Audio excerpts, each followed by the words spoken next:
Ashton. All right. Illinois Republican Congressman Adam Kinzinger has been an outspoken critic of his party's continued support of President Trump. He was one of just 10 Republican congressmen and women who voted to impeach the president. Well, now he has started a new political action committee to change the direction he feels his party is headed. Take a look. The Republican Party has lost its way. If we are to lead again, we need to muster the courage to remember who we are. We need to remember what we believe and why we believe it. Looking in the mirror can be hard, but the time has come to choose what kind of party we will be and what kind of future we'll fight to bring about. The choice is ours, and I've made mine. All right, let's bring in Congressman Kinzinger now. Thank you so much for being here. And just point blank, we heard the video there, but what are you trying to do here? So, I've heard from so many people when they talk about what Donald Trump is saying or doing or where the party's gone that they're disaffected. So many people that say maybe I voted for Biden, but I voted Republican down ticket because I'm still a Republican, or stories about I left the Republican Party in the last 4 years, or I'm thinking about leaving.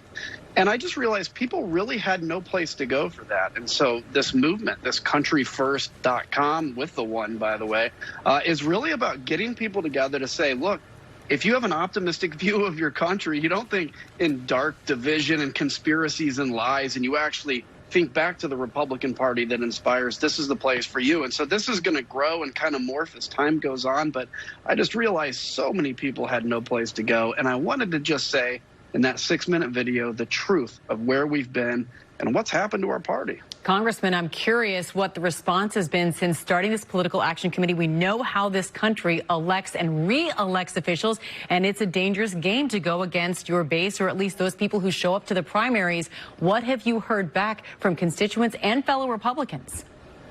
So it's been mixed. Obviously, some people feel threatened by this. It's not an intent to threaten anybody. It's just, again, to say, where did this party come from? And let's have a real conversation about how we've lost, we've become unmoored. We've lost our way. But I've heard from a lot of people that are excited about it, that just say, finally somebody's saying it. Well, and Congressman, you are stepping out and received some pretty concerning, threatening, or at least accusatory letters. You talk about after you voted to impeach President Trump, you had family and friends turn against you. You said you received letters accusing you of being possessed by the devil. Why do you believe that reaction has been, even though maybe it might be limited, strong and personal?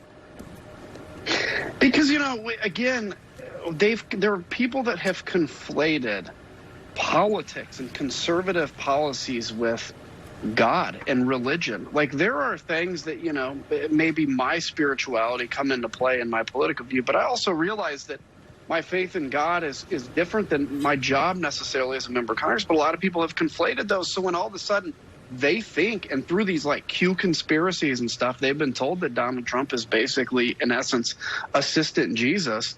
And you turn against him, you're turning against real Jesus in their mind. And I've had, again, relatives that have basically disowned me in certified letters. And I hope someday they wake up for their sake. But this is just a microcosm, though, of what so many people out there experience that have lost friends and family to Q and conspiracy theories and darkness. And that's why I felt so compelled to speak up and start countryfirst.com, was just to say, there's got to be a place for people to go that are concerned with this, because this is not the Trump first party. It's a country first party. Well, we appreciate you speaking your truth here on our program. Illinois Congressman Adam Kinzinger, thank you so much for being with us. I know, TJ, you've been reporting on QAnon and how it's ripped families apart just with the